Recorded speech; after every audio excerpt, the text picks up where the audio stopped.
नमस्कार, सुप्रभात. मी वर्षा नलवडे या बुलेटिनमध्ये आपल्या सर्वांचं स्वागत करते. सुरुवातीचीच बातमी अतिशय महत्त्वाची आहे. रवींद्र धंगेकर पुन्हा एकदा एकनाथ शिंदे यांची भेट घेणार आहेत. मी चुकत नाही असं मला वाटतं असं धंगेकर म्हणतायत. आतापर्यंत मला अशा अनेक नोटीस आलेल्या आहेत असंही धंगेकरांनी स्पष्ट केलंय. समीर पाटील आज रवींद्र धंगेकरांना नोटीस पाठवणार आहेत आणि त्याच अनुषंगाने धंगेकर उपमुख्यमंत्री शिंदेंची भेट घेतील. माजी आमदार रवींद्र धंगेकर आपल्या बरोबर आहेत.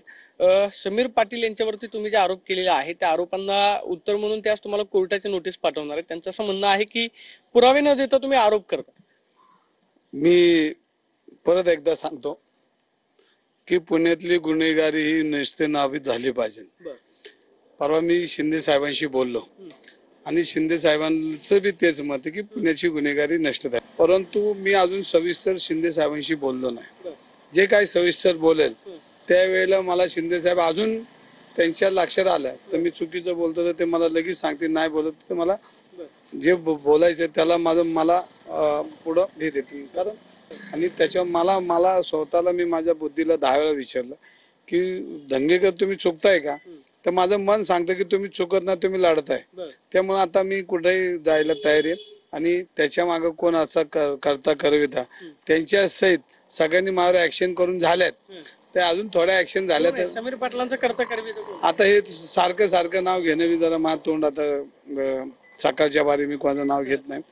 पण जे करता करविता त्यांनी त्याला ताकद द्यावी, त्यांनी त्याला जज लोकांना फोन करावेत, न्यायालय हायजॅक करावं आणि माझ्यावर काय कारवाई करायची ते एकदा करावी.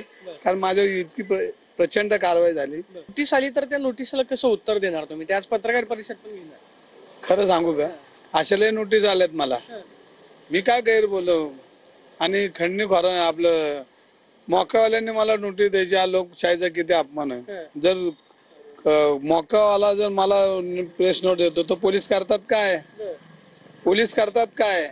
पोलीस का चौकशी करत नाही? ज्याला लाल कार्पेट जर त्या पोलीस स्टेशनला टाकतात त्याला एवढं जवळ का करतात? हा महत्वाचा भाग आहे. आणि जर गुन्हेगार ही भाषा बोलत असेल तर सर्वसामान्य पोलीस चौकीतच जाणार नाही, मार खाऊन घरी बसेल. आपण पाहतोय की या प्रकरणामध्ये दोषी असणाऱ्या अधिकाऱ्यांवरती गुन्हा दाखल करून कारवाई करावी अशी मागणी रवींद्र धंगेकरांनी केलेली आहे. मात्र जर आज समीर पाटलांनी नोटीस पाठवली तर आतापर्यंत अशा अनेक नोटीस मला आलेल्या आहेत. मात्र आलेल्या नोटीसला सुद्धा प्रत्युत्तर देणार अशी प्रतिक्रिया धंगेकरांनी दिल्यास पाहायला मिळते. कॅमेरा पर्सन विकी चव्हाण सोबत मी प्रदीप कापसे, TV9 मराठी, पुणे.